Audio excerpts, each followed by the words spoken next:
Je fais cette vidéo afin de pouvoir justement attirer votre attention, afin de vous amener à vous questionner, qu'on se questionne. Tu vois, sur la chaîne, si j'ai créé la chaîne, c'est afin de venir comme ça, interpeller chacune d'entre vous, vous amener à vous questionner. Est-ce que vous pensez qu'on devrait continuer à faire du business comme nos anciens le faisaient, comme il y a 40 ans, il y a 50 ans? Est-ce qu'on doit continuer à faire, quand je dis business, ça peut être le commerce ici, donc des biens et des services? Quels sont les enseignements qu'on a tirés? Est-ce que ce type de business, ce style de business est profitable à l'Afrique? Est-ce que depuis que nous commerçons, qu'on va acheter des produits, des biens et des services déjà manufacturés à l'extérieur pour venir consommer en Afrique, est-ce qu'il y a une pointe de développement?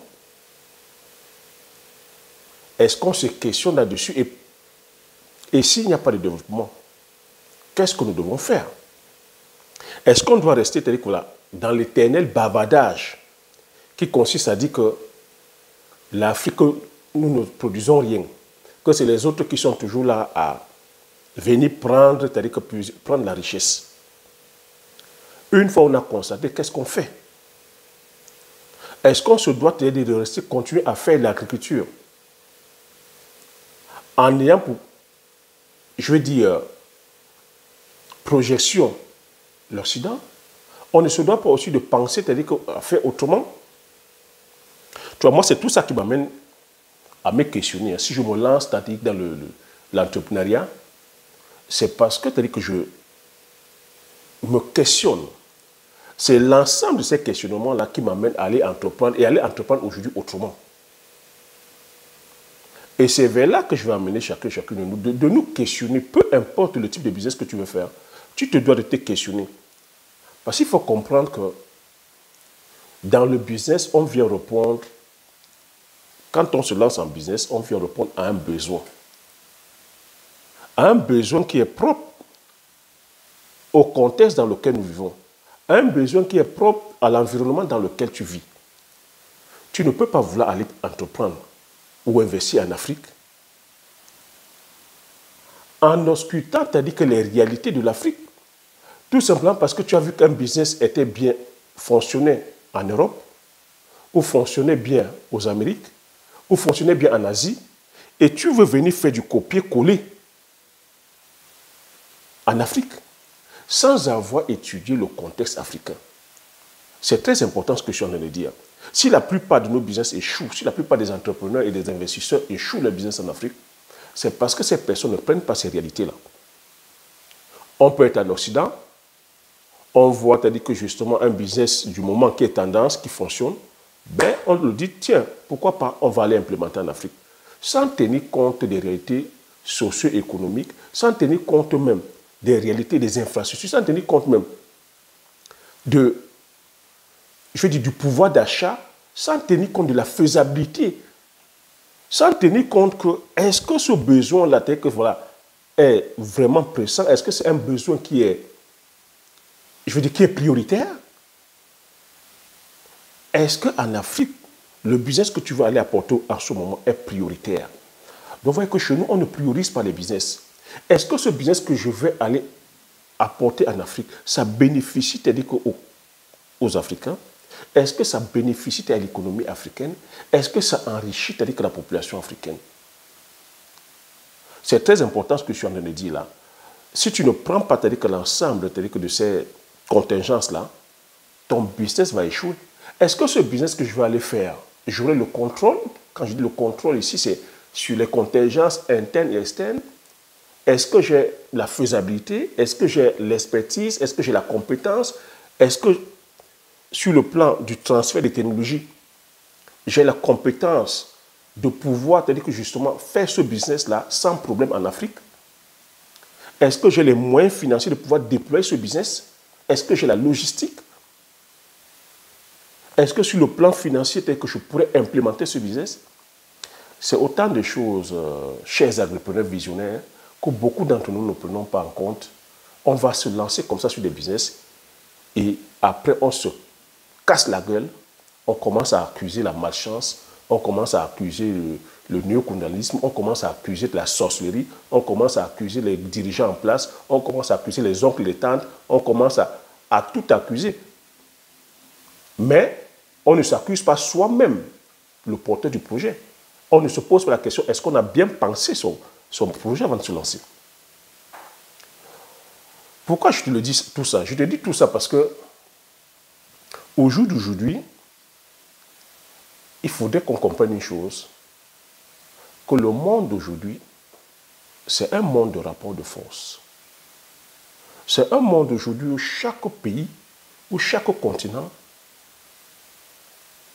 se doit ou gagne ses galons en créant sa propre richesse. C'est un monde aujourd'hui, quand on dit première puissance économique, tu vois, on va citer les États-Unis. Pourquoi? Parce que les États-Unis aujourd'hui dominent le marché par leur tissu industriel, leur tissu économique et industriel, parce qu'ils sont dans la production. Parce qu'ils privilégient, c'est-à-dire que leur économie propre. On va parler aujourd'hui de la Chine aussi. Vous voyez que la Chine est en train de faire des bons, c'est-à-dire que puissance 100. Parce qu'aujourd'hui, la Chine, c'est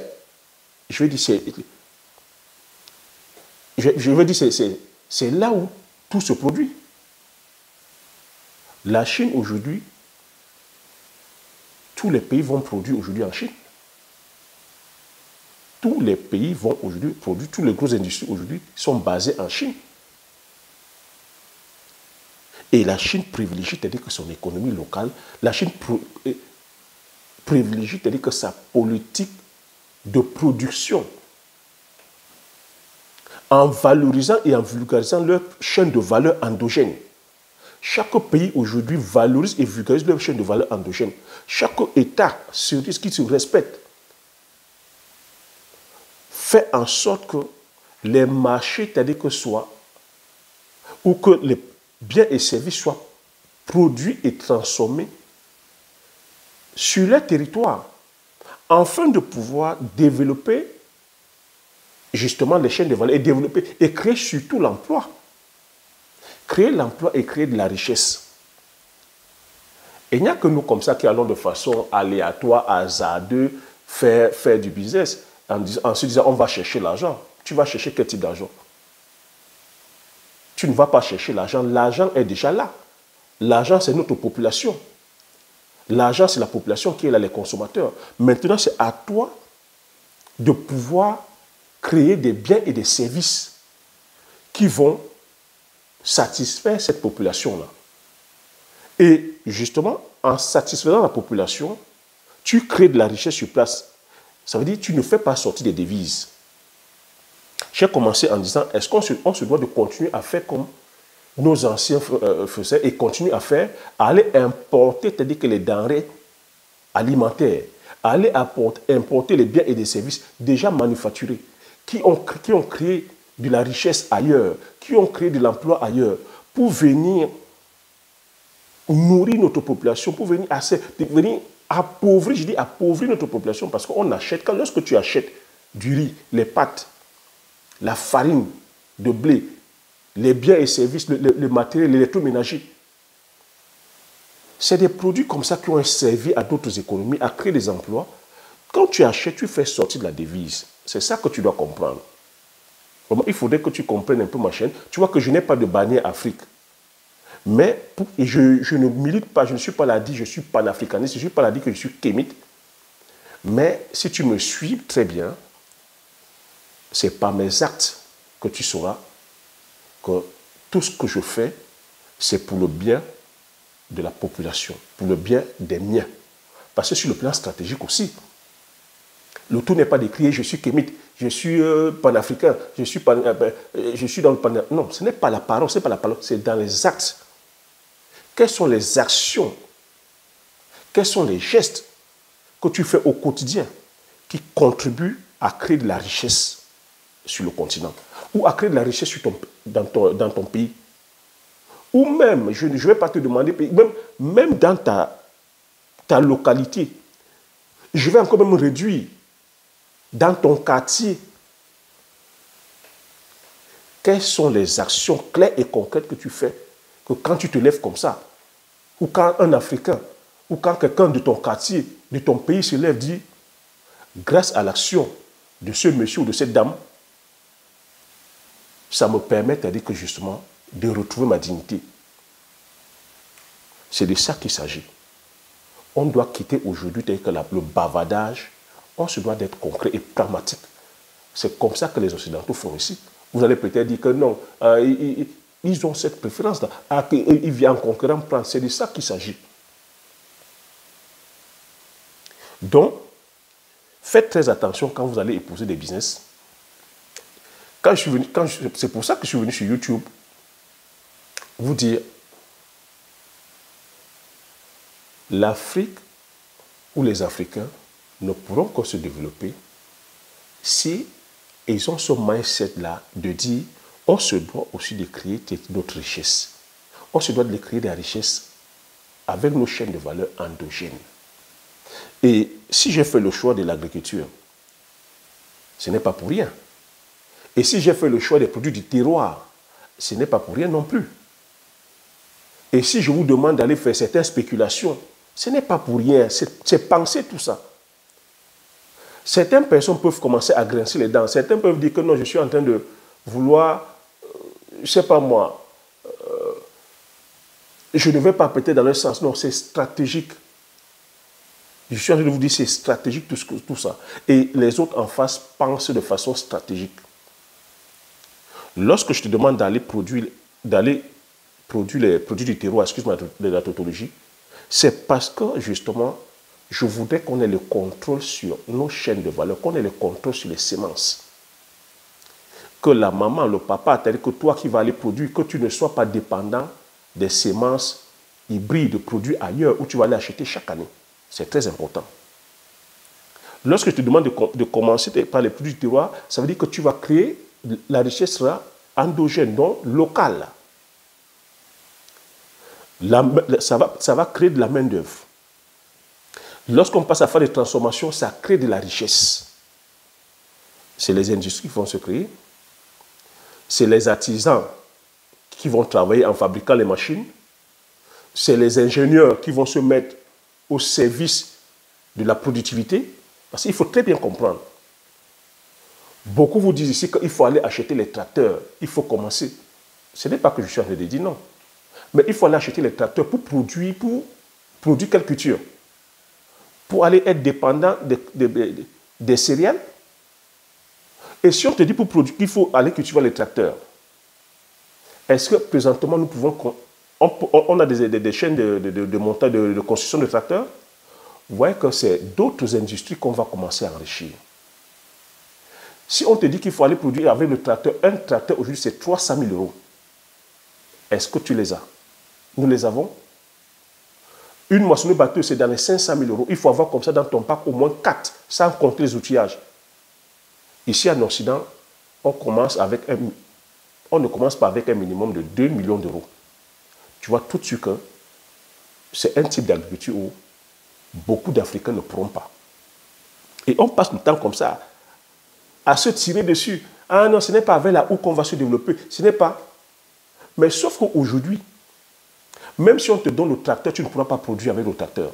Parce que le tracteur ne fonctionne pas. Le tracteur fonctionne aux énergies fossiles, dont le pétrole. Et tu connais aujourd'hui les tensions qu'il y a avec le pétrole. Et le pétrole, c'est une énergie aujourd'hui qui se tarit. Le pétrole, aujourd'hui, c'est une énergie qui est tarissable. Et tu vois le coût du pétrole, comment ça monte à chaque fois. Regarde l'inflation. Qu'est-ce qui a créé l'inflation aujourd'hui?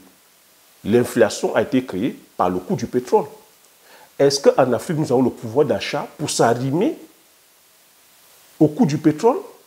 Parce qu'ici, en Occident, on consomme par rapport au coût du pétrole. Tu vois, dès que le pétrole monte, on monte les prix des denrées. Et ça arrive déjà jusqu'en Afrique. Regardez l'inflation, tout a augmenté. Est-ce que le pouvoir d'achat suit? On a fait des classements comme ça de différents pays où la vie est tellement chère et le pouvoir d'achat est tellement bas. Donc il y a des personnes comme ça qui vont aller investir. On va te dire, il faut monter sur ton tracteur.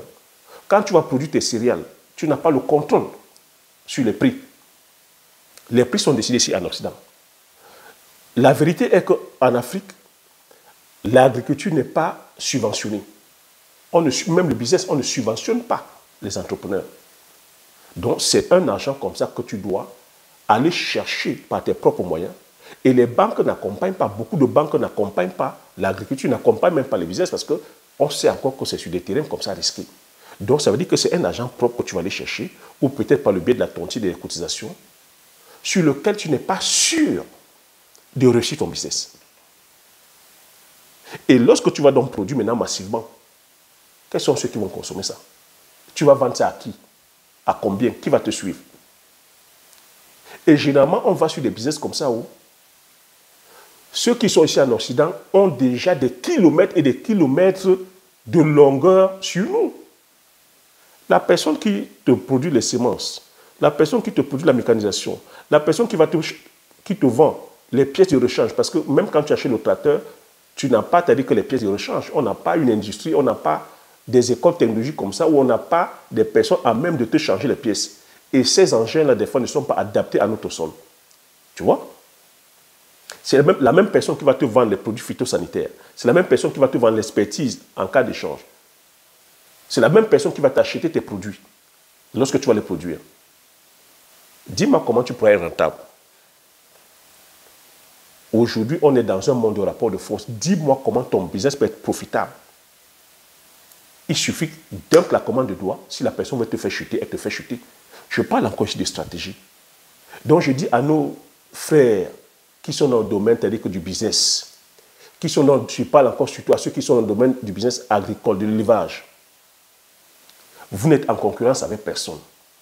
Le tout n'est pas de dire ici que le slogan de dire que je suis le meilleur, c'est de la stratégie, c'est de parler, c'est-à-dire que vrai et d'être sincère dans ce qu'on fait. De parler, c'est-à-dire qu'avec des actes. Moi, quand je viens parler, c'est parce que je maîtrise les réalités ici en Occident. Je peux comprendre que certains frères qui sont en Afrique ne puissent pas savoir la réalité, c'est-à-dire que justement, du business, que ce soit en élevage, que ce soit en agriculture, que ce soit même dans le business en général, comment ça se passe en Occident. Mais quand vous ne savez pas, ayez l'humilité d'écouter ceux qui savent. Ayez l'humilité de vous questionner. Le monde n'est pas figé. Le monde des affaires, ce n'est pas figé. C'est un monde qui bouge à chaque fois. Vous voyez, les Occidentaux, à chaque fois, ils bougent. Ils se questionnent. Mais il n'y a que chez nous en Afrique où on ne se questionne pas. Il n'y a que chez nous en Afrique où on s'autoproclame investisseur, entrepreneur, et on ne se questionne pas. On ne se pose pas la question comme est-ce que je suis sur la bonne voie? Tu peux faire le choix d'une spéculation. Au moment, tu as dit que du choix, peut-être pour toi, c'était que justement le bon choix, mais avec le cours des choses, ça change la donne. Aujourd'hui, on a vu le conflit qu'il y a, c'est-à-dire que justement en Europe, avec l'Ukraine et la Russie, comment c'est venu bouleverser les choses. C'est ce que j'appelle des contingences internes et externes. Ton business pouvait être, il y a 2 ans, ou il y a 1 an et demi, bankable, et aujourd'hui, capote. On voit aujourd'hui, avec la pénurie des céréales, telles que le blé, le blanc l'orge, comment beaucoup de business, ceux qui sont allés faire la boulangerie et qui dépendaient, c'est-à-dire que qui dépendent de la farine de blé, tu vois que ton business de boulangerie, il y a plus d'1 an, avant le conflit, c'était propre. Mais avec le conflit aujourd'hui, tu es en danger. Parce que tu dépends à 1000% des importations de céréales de blé. C'est pour ça qu'il faudrait qu'on change la donne. C'est pour ça qu'il faudrait qu'on change la donne en pensant autrement. Et c'est pour ça que j'interpelle beaucoup plus notre diaspora. Vous qui êtes ici en Occident, qui voyez ces faits-là, ces vérités-là, ne fermez pas les yeux. Aidez vos frères et sœurs qui sont en Afrique en leur donnant la bonne information. Ne revenez pas là à dire qu'on va aller faire les business de poulet, de chair, de 100 bandes, de 200 bandes. Ce n'est pas avec ça qu'on va enrichir l'Afrique. Ce n'est pas avec ça qu'on va développer l'Afrique. Parce que le même problème est là. Il y a 3 ans, j'ai commencé à dénoncer ça en disant on ne peut pas continuer à aller faire l'élevage de poulet de chair en pensant, c'est-à-dire qu'enrichir l'Afrique, c'est la même chose. Nous ne sommes nous n'avons le contrôle sur rien. Les poussins, les œufs, l'expertise, la technologie, l'alimentation, tout vient de l'Occident. Dis-moi comment tu pourras être rentable. Il y a énormément de personnes comme ça qui, pris par l'euphorie, c'est-à-dire que des rendements sont allés faire, aujourd'hui ont déposé bilan. Parce que même l'environnement n'est pas propice. Donc tu vois, c'est des choses comme ça qu'il faudrait bien penser. Et moi, je le dis aujourd'hui, je le dis parce que je suis conscient que beaucoup d'entre nous, nous avons cet amour-là, c'est-à-dire que de venir faire les choses en Afrique. Mais que c'est l'information et la connaissance qui manquent. Que beaucoup, c'est-à-dire qu'on a les compétences académiques, mais veulent aussi entreprendre dans certains domaines qu'ils ne maîtrisent pas. Mais je vais te demander ici, qu'avant de se lancer, peu importe le type de business, il va falloir se former. Mon message ici, c'est de se dire, si on aime l'Afrique, si on est amoureux de l'Afrique, on se doit de faire des business qui non seulement vont nous enrichir et vont enrichir justement le continent. C'est pour ça que je continue à militer sur nos produits du terroir. Quand tu vas produire une culture comme le poivre, c'est-à-dire que c'est une épice qui s'épanouit bien sur le terroir, c'est-à-dire qu'africain. C'est une épice qui est millénaire, c'est une épice dont nous avons l'expertise, c'est une épice qui enrichit, c'est-à-dire que tout le tissu local.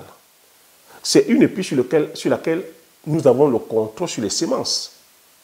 Les semences ne sont pas importées.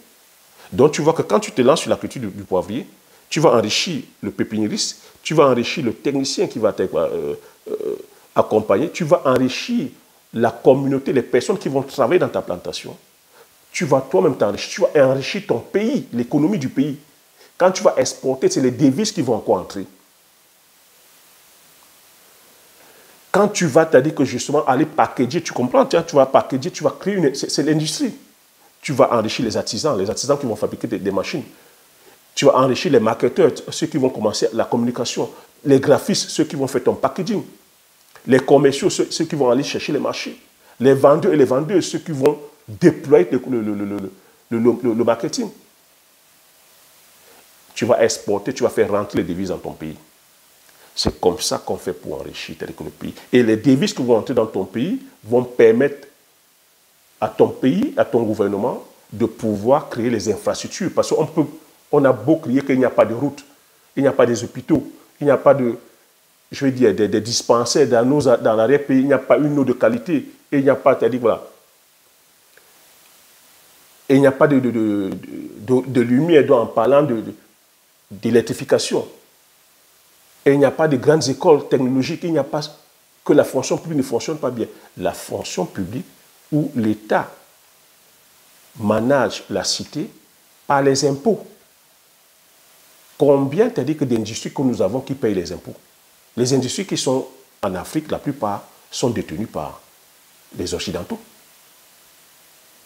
Donc il va falloir qu'on vienne comme ça investir massivement, créer, c'est-à-dire que de la richesse, afin de pouvoir payer les impôts, ces impôts qui vont permettre cette fois-ci à créer ces infrastructures-là. Et lorsqu'on sera comme ça, plusieurs à créer des richesses endogènes, je dis des richesses locales qui profitent au pays, on pourra cette fois-ci demander, avec raison, à nos dirigeants de nous mettre des conditions idoines pour pouvoir évoluer. J'ai pris l'exemple avec le poivre. Je peux prendre le même exemple avec le palmier à huile. Je peux prendre le même exemple avec le bitako, la londiansan. Je peux prendre le même exemple avec le manioc. J'ai commencé ici en vous disant de produire massivement le manioc, bien avant que la crise sur les céréales n'arrive. Vous avez vu les conséquences. On fait le manioc, on passe à la phase de transformation, on fait des farines. On peut faire avec la patate, le macabo, les bananes plantains, le sorgho, le mil. L'idée est ici qu'on se doit de quitter le bavardage, mais d'être pragmatique, d'être pratico-pratique. J'ai demandé ici, au lieu d'aller d'aller faire les poules locales. Vous avez vu? C'est en train de bouger les mentalités. Plusieurs personnes sont en train de se lancer dans l'élevage de poules locales. Mais cette fois-ci, c'est de faire de façon pensée et de voir grand. De ne pas dépendre des autres économies. De pouvoir, c'est-à-dire que nous-mêmes mettre notre propre formulation avec nos produits du terroir, afin que les producteurs puissent être autonomes. Parce que quand le producteur de volaille est autonome sur le plan de l'alimentation, ça va faire quoi? Ça va baisser les coûts de production. Si les coûts de production sont bas, c'est le panier de la ménagère qui sera aussi allégé. Mais vu qu'on importe tout, on achète tout de l'extérieur, le coût de production est élevé et le panier de la ménagère ne suit pas. C'est de ça qu'il s'agit, les amis. C'est de ça qu'il s'agit. Voilà la stratégie gagnante. Quand tu as le contrôle de bout en bout, quand tu as un système comme ça, tel que nous avons mis en place avec la culture du poivrier, où tu es à la production, transformation, jusqu'à la marque telle que je suis en train de faire là. Il n'y a pas d'intermédiaire, il n'y a pas de... j'ai attendu les semences venues telles que de Chine, ou venues d'Europe, ou venues... Non. Quand tu es sur la culture du palmier à huile, c'est un système qui profite au continent, qui profite à l'acteur, au producteur. Quand tu es sur le bitacola, c'est un système. Quand tu es dans ta production de manioc, c'est un système qui profite. C'est comme ça qu'on devrait penser. Tu devrais d'abord avoir un système comme ça. Puis maintenant, je ne suis pas contre les autres business, hein, contre l'immobilier. Il faudrait qu'on se comprenne très bien. Contre l'immobilier, contre, je vais dire, les VTC comme ça en ce moment. Mais l'idée est ici de se dire, tu dois déjà avoir un système qui te génère de l'argent suffisamment afin d'aller mettre dans d'autres business. Parce qu'il faut comprendre ici que si on n'a pas comme ça d'aller créer des richesses qui puissent donner de la dignité à nos concitoyens, à nos confrères, et il faut comprendre que l'Afrique est aujourd'hui à 80% rural, à 70% rural. Si on ne va pas créer comme ça dans l'arrière-pays des business, des richesses qui puissent donner de la dignité, donner le pouvoir d'achat à la population, tu viendras faire ton VTC, tu viendras faire l'immobilier, tu viendras faire peu importe des biens de services. Ça ne sera qu'une petite catégorie de personnes. Une petite catégorie de personnes. Et ça ne sera pas profitable. Et ça ne pourra pas faire avancer le pays. Tu as beau te dire aller importer les sacs de riz, aller importer te dire que les mèches, aller importer te dire que les boîtes de sardines, aller importer les biens et services. Ça n'enrichit pas ton pays. Si ça l'enrichissait, ça se saurait. Tu vas aller faire de la brocante, aller importer les produits déjà consommés. Ça n'enrichit pas. Ça tue tout au contraire les artisans. Parce que si ça enrichissait, ça se saurait. Depuis des décennies, c'est ce qu'on fait depuis plus de 60 ans, 70 ans, c'est ce que nous faisons. Et il n'y a pas de changement, il n'y a pas d'évolution. On est là à pleurer à chaque fois, à pleurnicher, à s'invectiver, à bavarder, mais on ne se regarde pas devant la glace à dire, mais depuis plus de 50 ans, nous faisons les mêmes choses. Et on a les mêmes résultats. Mais et si on faisait aujourd'hui, bon sang, si on faisait aujourd'hui autrement? Moi, c'est la question que je me suis posée. Je me suis regardé devant la glace.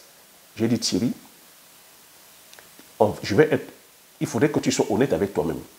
C'est vrai, aller acheter le sac de riz que d'autres ont déjà produit, ça va te faire gagner de l'argent tout de suite. Ça va te faire gagner de l'argent tout de suite. Mais est-ce que c'est en faisant ça, tu pourras développer l'économie de ton pays avec ça? Tu pourras te dire, oui, sur le plan personnel, tu vas peut-être avoir de l'argent. Je dis, le but, ce n'est pas d'avoir de l'argent. Tu auras de l'argent. Tu vas construire ta maison. Tu vas peut-être rouler dans une belle voiture. Mais c'est encore ce que je suis en train de dire. Tu vas acheter une voiture qui n'est pas produite dans ton pays. C'est de l'argent que tu vas sortir. Tu vas construire une maison. Quand on regarde la maison, tous les matériaux sont importés. Tu continues encore à enrichir l'économie extérieure. Ce que je suis en train de dire ici, ça demande d'avoir un mindset costaud. C'est pour ça que je dis des fois que quand on a faim, on ne peut pas faire ça. Et même quand on a faim, je vais te conseiller ici, au lieu d'aller chercher le bonbon déjà manufacturé par d'autres, je vais te demander d'aller faire toi-même tes caramels, de faire les arachides grillés, de faire les chips, d'aller vendre le bitacoula, d'aller vendre la cola combinata, de vendre ton poivre. Comme ça, c'est-à-dire que tu as de l'argent, parce que le but ici, si c'est l'argent que tu cherches, c'est de répondre à un besoin. Il y a des gens qui ont besoin du poivre. Bon, tu n'as pas de champ, tu achètes une quantité de poivre, tu commences à vendre. Tu achètes des bitacolas, tu commences à vendre. Ça enrichit l'économie, c'est-à-dire que locale. Parce que c'est des personnes chez toi qui ont produit ça. Au lieu d'avoir toujours l'œil que je vais aller acheter les mèches, je vais aller acheter les habits en Turquie, je vais aller acheter. Non. Parce que c'est des business qui sont tendance et qui peuvent s'arrêter à tout moment. Qui peuvent s'arrêter à tout moment. Je parle ici à la diaspora.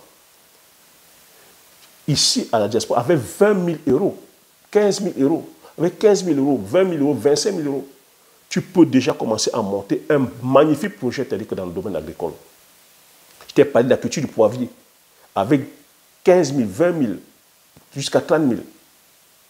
Tu peux, et sur 5 ans, tu peux monter ton projet, c'est-à-dire que sur la culture du poivrier, sur 1 ou 2 hectares, et ça te laisse dans une prospérité à vie. Mais je t'ai dit sur 5 ans, c'est là où on perd beaucoup d'entre nous. Beaucoup ne sont pas patients. Beaucoup ne se voient pas sur le long terme. Beaucoup sont court-termistes. Beaucoup veulent la gratification instantanée. Beaucoup veulent s'enrichir rapidement, facilement, sans rien faire. Avec la venue d'Internet aujourd'hui, on est dans des comparaisons comme ça, stériles. Tu ne sais pas comment l'autre a fait pour être là où elle est. Beaucoup te disent qu'aujourd'hui, comme millionnaire, milliardaire, on ne voit pas concrètement ce qui les a rendus riches. Ne sois pas des personnes qui sont là à suivre la lèvre. Ici, je te dis, la richesse, ça se bâtit, ça se construit. Et je partage avec toi une richesse générationnelle. Et quand je parle de richesse, moi, je parle de patrimoine. Je ne te parle pas d'argent. Je te parle de patrimoine. Un patrimoine que tu peux léguer aux enfants de tes enfants. La culture du poivre, tu peux léguer aux enfants de tes enfants. La culture du poivre, tu laisses aux enfants de tes enfants. La culture du bitacoula, du Njansan, du Pébé. L'agroforesterie, tu laisses aux enfants de tes enfants. Mais la vérité est que ça va te demander beaucoup d'humilité, de travail, de discipline, de vision sur le long terme. C'est vrai, ça ne va pas flatter ton ego parce que tu es au champ. Ça ne va pas flatter ton ego parce qu'on ne va pas te voir. Puisque aujourd'hui, tel que les gens aiment tout ce qui brille. Mais tu vois comment ces personnes finissent. Beaucoup d'influenceurs et influenceuses que vous suivez, vous voyez comment ils finissent. Vous voyez comment, j'ai dit, les réalités vont commencer à rattraper beaucoup d'entre eux. Je vous dis, ce n'est pas ce qu'on vous montre sur Internet. Beaucoup, c'est-à-dire que de personnes, c'est-à-dire que beaucoup d'images que vous voyez, beaucoup sont fausses. Ce n'est pas, ne courez pas après le syndrome de l'objet brillant. La richesse, ça se bâtit. Ça se construit. Et si nous voulons aujourd'hui être riches, si nous voulons aujourd'hui que nos nations soient riches, on se doit de créer des richesses locales, des richesses endogènes. On se doit de faire avec nos réalités. Je ne suis pas contre le progrès, je ne suis pas contre la technologie. Mais on se doit de voir ce qui est bien fait là-bas et de venir adapter avec nos réalités. Et cela va demander que nos ingénieurs, nos scientifiques se mettent au travail. Vous êtes ici en Occident, vous avez acquis des expertises. Prenez cette connaissance-là, venez tel qu'en Afrique avec, adaptez ça avec nos réalités telles que locales et permettez à ce qu'on puisse aussi produire. Et qu'on puisse créer de la richesse, mais une richesse locale, où nous ne sommes pas toujours dépendants des autres, où nous ne sommes pas toujours en train de calquer, c'est-à-dire que notre réussite, ou calquer nos valeurs par rapport aux autres. Non. Non. Moi, le but ici, c'est de se dire, on ne peut pas progresser sur le plan individuel comme sur le plan collectif si la référence, c'est les autres. Dans ce cas, qui sommes-nous? Dans ce cas, tu n'es pas toi-même. Tu n'es pas toi-même. Si tu veux progresser, si tu veux évoluer, peu importe ce que tu entends par réussite, tu te dois d'être toi-même. Tu te dois de savoir qui tu es. Tu te dois de savoir où tu vas. Tu te dois de savoir la personne que tu veux être. Ça, c'est un travail. Et ça passe par des valeurs. Ça passe par des valeurs.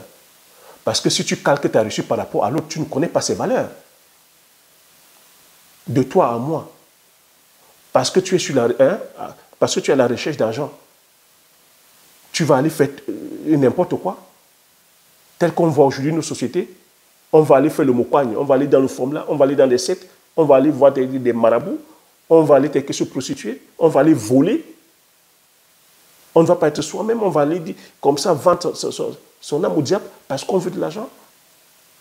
Oui, il y en a qui le font parce que justement, c'est des personnes comme ça qui sont perdues, qui ne savent pas qui elles sont, qui ne connaissent pas leur potentiel, qui ne savent pas qu'au fond d'eux, ils ont beaucoup de choses comme ça à donner. Parce qu'il faut comprendre ce que j'ai dit.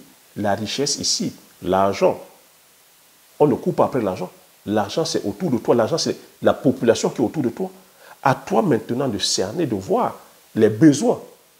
Partout où tu dis que problème, quand tu dis il n'y a pas, il manque de nourriture, c'est un besoin. Tu te lances. Il manque quoi? Le macabo, tu te lances dans le macabo. Il manque quoi? L'igname, tu te lances dans l'igname. Il manque quoi? Le poivre, tu te lances là. Il manque quoi? Les arachides, tu te lances. C'est une opportunité. Il manque le mil, le sorgho, tu te lances. C'est des opportunités. Au lieu de crier là que problème, il n'y a pas si, tu te dis c'est une opportunité.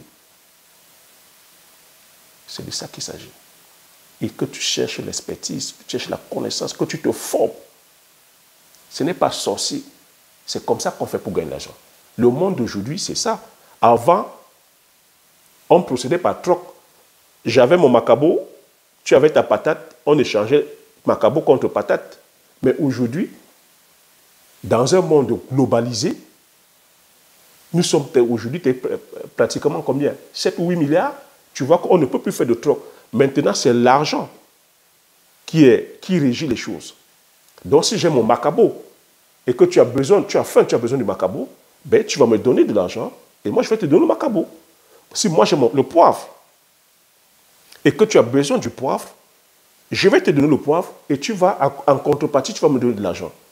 J'ai produit le palmier, j'ai de l'huile, tu as besoin de l'huile de palme. En contrepartie, je vais te donner de l'huile de palme. En contrepartie, tu vas me donner de l'argent. Voilà le mécanisme de l'argent. Donc, ne cours pas après l'argent. Cherche plutôt à résoudre un problème, à résoudre un besoin, à apporter un service. Et tu vois que quand tu regardes en Afrique, quand tu regardes dans ton pays, ce ne sont pas les problèmes qui manquent, mon frère ou ma soeur. Ce ne sont pas les problèmes qui manquent.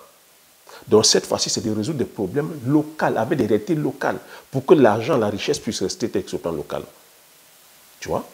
En créant, tu as dit, de la richesse, en créant des emplois, tu verras que le pouvoir d'achat va monter et tu verras que les jeunes, la population, il n'y aura plus ce désir ardent de vouloir toujours traverser la Méditerranée pour venir ici en Occident.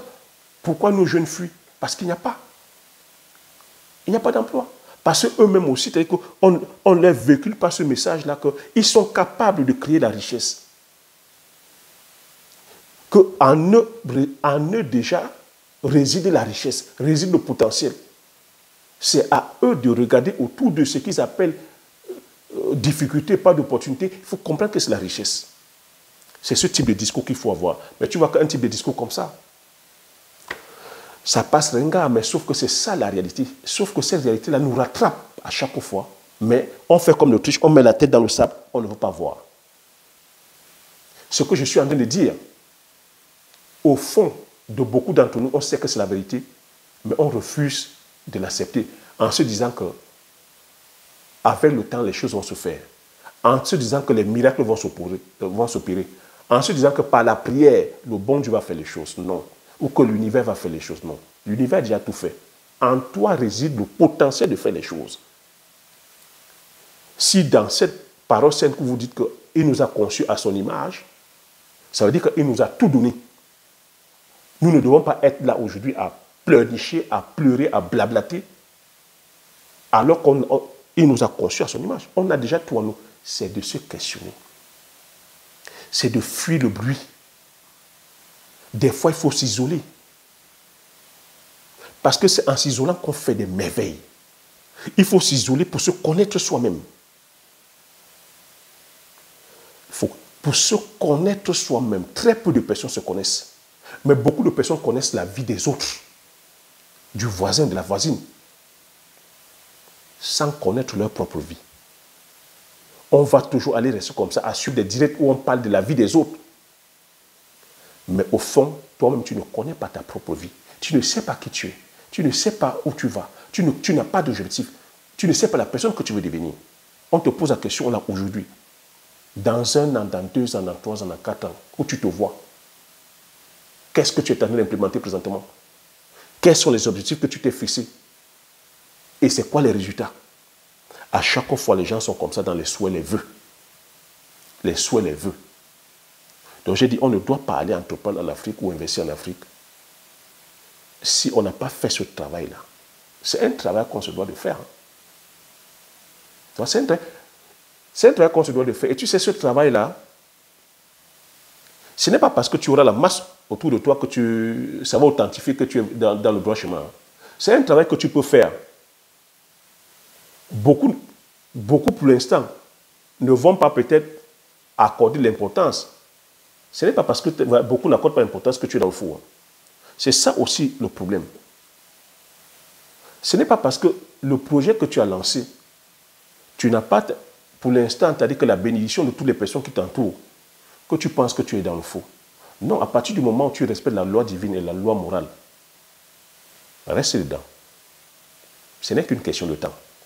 Les mêmes qui boudaient, les mêmes qui s'opposaient, c'est les mêmes qui viendront te dire bravo. Et tu sais comment on va dire bravo, on savait que tu allais le faire. Oui, parce que les personnes te renvoient leur frustration, les personnes te renvoient leur peur. Il faut comprendre, les personnes sont ignorantes. Il faut comprendre que dans le domaine du business ou dans le domaine de comment gagner de l'argent, ça ne s'apprend pas à l'école. Il faut comprendre que ce ne sont pas nos diplômes académiques qui font de nous les bons entrepreneurs ou les bons investisseurs. Non. C'est notre capacité à analyser. La capacité est qu'à prendre les risques. La capacité est qu'à passer à l'action. La capacité est qu'à payer le prix. La capacité à être persévérant. La capacité à être discipliné. La capacité à être résilient. La capacité à avoir de l'humilité. La capacité à voir sur le long terme. La capacité à être visionnaire. Tu vois que ce sont des compétences qu'on apprend par l'école. Ce sont des valeurs comme ça qu'on apprend par l'école. Et ce sont des valeurs que toi-même tu te dois de développer. C'est une éducation. Entreprendre, c'est un mode de vie en fait. C'est une philosophie. Et je peux comprendre que, voilà, que plusieurs d'entre vous, vous ne puissiez pas. Non, moi je n'incrimine personne, mais je vous dis ici, c'est la réflexion. On se doit, c'est-à-dire que de développer, c'est-à-dire que ces valeurs-là. Parce que si on va aller entreprendre sans valeur, on est mort dans le film. Parce qu'en face, les autres entreprennent avec des valeurs. Les autres investissent avec des valeurs. C'est pour ça que vous allez les voir. Quand ils viennent investir, ils ont des multitudes d'entrepreneurs pesant des milliards. Eux, ils viennent en conquérant prendre. Ils sont là à valoriser, à vulgariser leurs produits. C'est pour ça qu'ils valorisent, c'est-à-dire que le savoir-faire. Pourquoi un sac Lancel, un sac Dior coûte autant cher, un sac Hermès coûte autant cher? Parce qu'on valorise le savoir-faire. On te dit c'est fait à la main.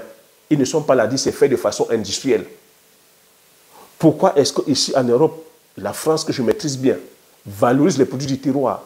Les produits les plus chers ne sont pas les produits de façon industrielle. Négatif. Vous qui voulez aller produire massivement avec les industriels, pour gagner quoi?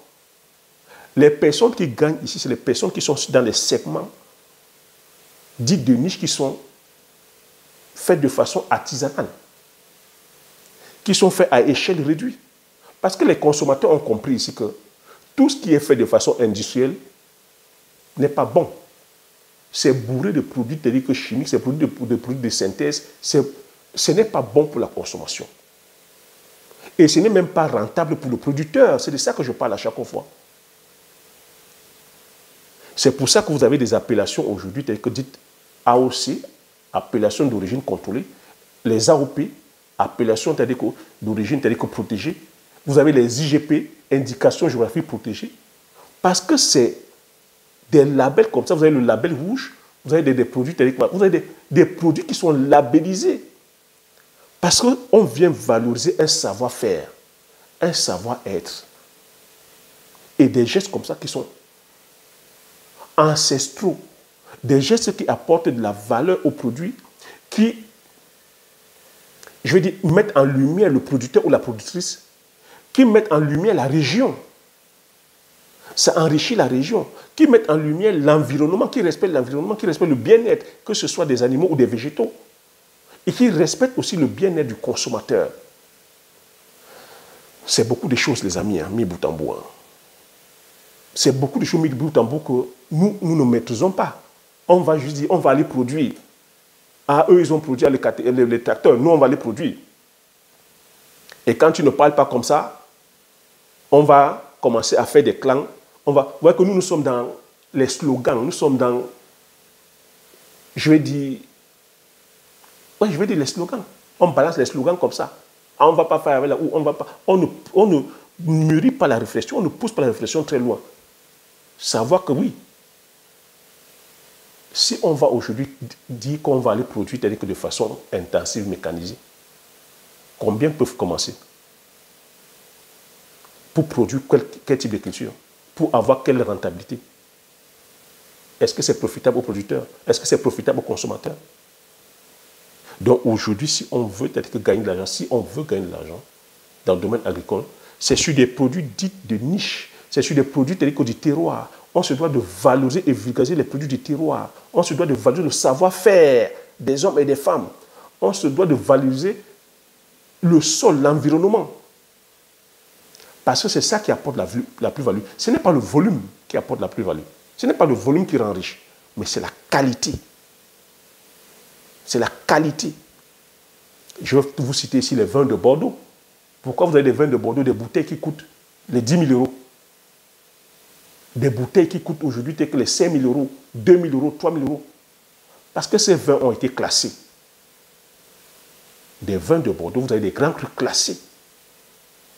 Pourquoi vous prenez tous les exemples, un vin comme la Romano Conti, le vin de Bourgogne, ils ne sont que sur un cépage de demi-hectare.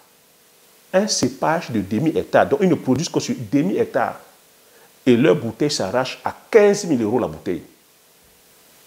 15 000 euros la bouteille.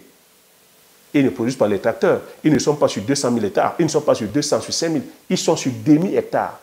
Et les bouteilles s'arrachent à 15 000. Et pour avoir une bouteille, tu dois passer la commande 1 an, 2 ans avant.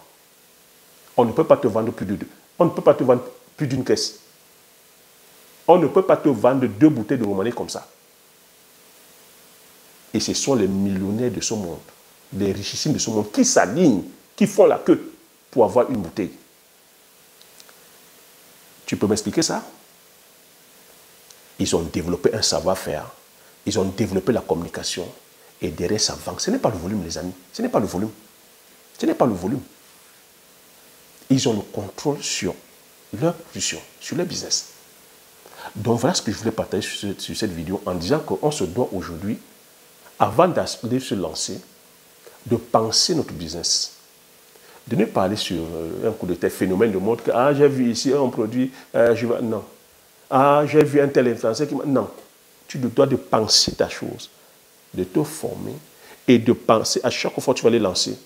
Si c'est en Afrique, c'est avec les réalités d'Afrique. Si c'est ici en Occident, ben, c'est avec les réalités d'Occident. Ce que je suis en train de dire aussi, c'est que ne viens pas lancer un business en Occident avec le logiciel d'Afrique. Tu es mort dans le film. Mais si tu vas aller lancer un business en Afrique, ne lance pas un business en Afrique avec le logiciel occidental. Tu meurs dans le film. Et quand je te parle, je suis de la diaspora, je te parle ici, je te parle depuis la diaspora. Et si j'ai le résultat, c'est parce que je sais comment m'adapter avec la réalité occidentale et la réalité du pays. Et je te parle avec des résultats clairs et concrets. Et je te parle du pratico-pratique, pas le bavardage. Du pratico-pratique. J'ouvre ma ferme, tu vois les résultats. Et c'est comme ça qu'on devait parler aujourd'hui, avec beaucoup plus de pragmatisme, pas du bavardage, mais des résultats. Et quand je dis résultats ici, hein, je ne te demande pas d'aller soulever l'Himalaya, mais c'est de commencer. Je veux des personnes qui soient dans l'action, que d'être dans le bavardage. La théorie, c'est bien, mais une fois que tu as pris la théorie, passe à l'action. Ne reste pas là à théoriser à chaque fois, à réciter à chaque fois. On ne veut pas des perroquets. C'est bien la théorie, c'est bien. La théorie fait partie, on a besoin. Mais dès que tu l'as, action, action. Dès que tu as, implémente. Ne reste pas là, docteur, en récitation, à bavarder tout le temps. Non. Dès que tu l'as, action. Dès que tu l'as, action. Moi, je parle aujourd'hui parce que, tu vois, il y a 10 ans, tu ne me connaissais pas. Il y a 10 ans, je l'ai fermé. Il y a 10 ans, je l'ai fermé, je suis allé travailler. Je viens sur YouTube là maintenant dire aujourd'hui que non. Si on la ferme, on peut faire des choses. Voilà. À mon petit niveau, voilà. Si on est discipliné, on peut faire les choses. Il y a 10 ans, j'ai constaté comme vous tous ces manquements-là. Mais j'ai dit, je vais faire. Je l'ai fermé, voilà les résultats. Donc ce que je vais dire, fermons-la, mettons-nous au travail. Voilà comment je vais conclure la vidéo. J'espère que tu as appris des choses, j'espère que tu as aimé. Si tu as aimé, laisse un pouce. Partage massivement autour de toi afin que ce soit comme ça, plusieurs bénéficient des informations que je partage. Comme j'ai coutume à dire, l'information c'est la connaissance c'est la richesse. Une fois que tu as ces informations, tu appliques tes stratégies et tu passes l'action massivement afin d'impacter ta vie et impacter la vie de tous ceux qui t'entourent. Je te dis merci, à la prochaine vidéo. Ciao.